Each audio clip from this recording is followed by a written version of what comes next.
More. More what? Them things. Lovely fireworks. Tsunami. It's alien invasion. Of course it is.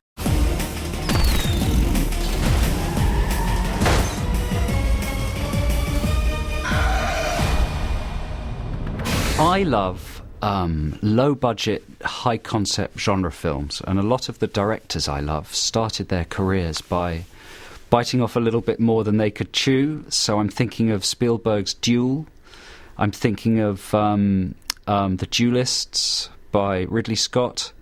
I'm thinking of Terminator by James Cameron. His first film was Piranha 2, The Spawning, a.k.a. Flying Killers. So I really love those films where directors try and do something very cinematic, something that involves kinetics, chases, fights, something genre-y, but where they're a bit too ambitious and they don't quite have the money, so they have to be inventive and creative to solve problems.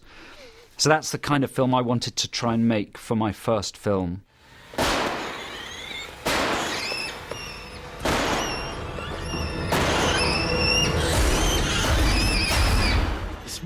Joe first explained it to me like Lehane mixed with Alien, and I read the script and it was so tight, so pacey, and so much kind of the punchy dialogue I just thought was incredible. That's the sound of the beast. That's the sound of the police. That's the sound of the beast. Hey, Dad.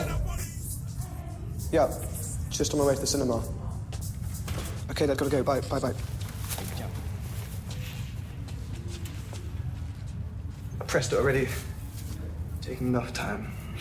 You know, just seemed so confident talking about it straight away, and for a first-time writer-director to have that kind of belief and that, you know, focus on it, I just thought was incredible. He knows it more than anyone, and that you got that from the first round. And in the first audition, this is quite unusual.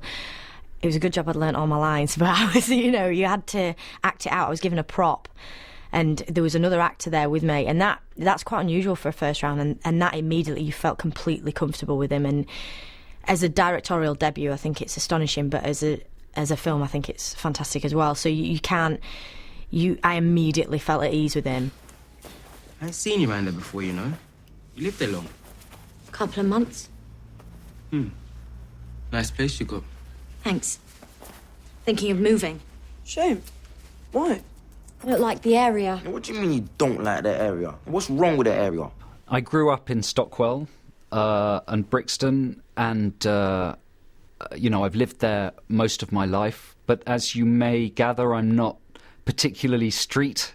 And yeah, certainly, you know, I grew up one road away from the Stockwell estate that I used to cut through to go shopping in Brixton. That was a fairly notorious estate when I was growing up.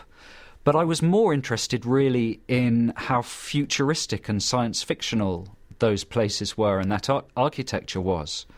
Like when I was a kid, I used to love going through those estates because of the walkways and the way the buildings looked, and they seemed like spaceships or like, you know, ocean liners. They seemed like these really glamorous escapist spaces, and I would be watching all of these amazing American creature features and genre movies, and a lot of them, you know, case in point, E.T.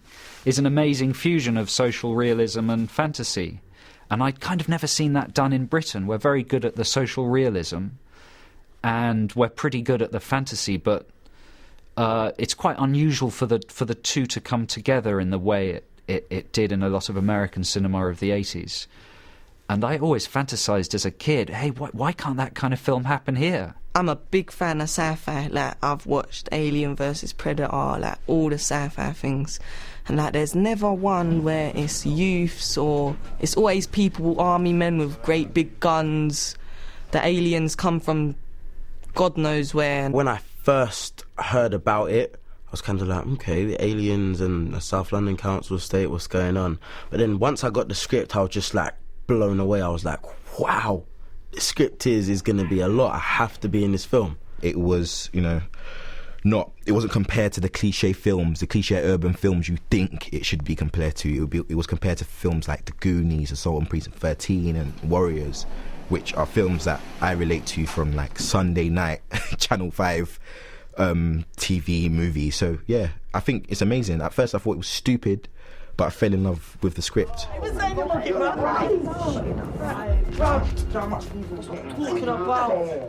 Yo, check it. For me, the best science fiction films are as much about the present as they are about the future. And the best escapist films usually have something fairly, non-escapist to say about some sort of element of life. You know, E.T. is a film about divorce as much as it's a film about a little alien. So Attack the Block is definitely trying to do something similar. It has a social subtext.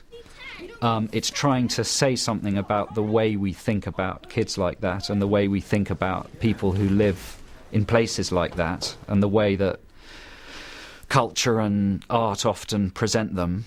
And it's trying to make you think a bit about that. We're trying to defeat the stereotype, basically, because, like, when you think gang, hoodies, like, youths and just trouble straight away, but, like, yeah, there is trouble, but when something like this happens, and because gangs are, like, portrayed in the media as, like, animals, I would say, and, like, savages and all this, but, like, when the aliens come down and the reality kicks in, like, who do you turn to then? Like, and the gang was there to, like, save the day, so they're not the monsters anymore, and they have to, like, kill the actual monsters that come. At the beginning, you hate the main characters because there's a mugging. You know, we rob someone, and you absolutely hate us. What it starts off as? It starts off like just another, urban youth estate film.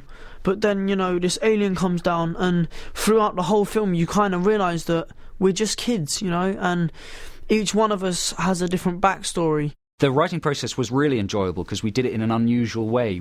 I formulated the story, the kind of treatment, in a 10-page document, and then we went and talked to loads of youth groups, loads of kids in South London, and we talked them through the story, and I had a friend do big illustrations of particular moments. And I asked these kids, what would you do if this happened? How would you protect yourself? Who would you want to defend? How would you arm yourself? What vehicle would you use? How would you feel about this, about that? I ain't even gonna say. You know what that is? I'll tell you what that is. That's an alien, bruv. Believe it. Must have come from outer space trying to take over the Earth, innit? When I landed in the wrong place, though, you get the wrong place. Another thing I like about the films that I saw when I was growing up was the practical nature of a lot of the effects work.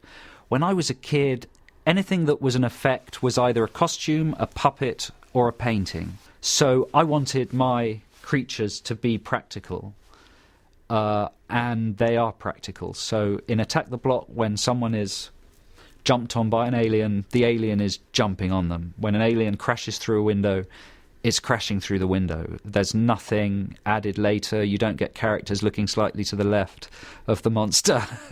They're not reacting to tennis balls on sticks.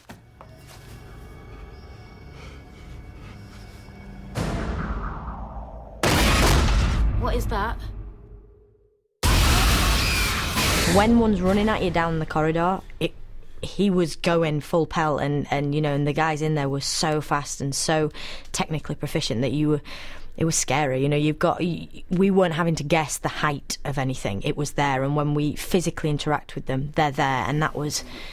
I'm really inexperienced on that side. I've never done green screen before. I've never done anything like that. So to have that fear in front of you, and it's hard enough, reacting anyway and remembering that you've got to turn your head so a squib doesn't go off in your face, but to then have an actual physical threat was really helpful. There's one scene where I'm getting chased, and I was genuinely scared. I was running at full speed, he's running at half speed, and he's already at my heels about to bite my leg, so it was really scary. I wanted to try and make an escapist fantasy film that in some way connected with the reality of life, but also provided an escape from that reality.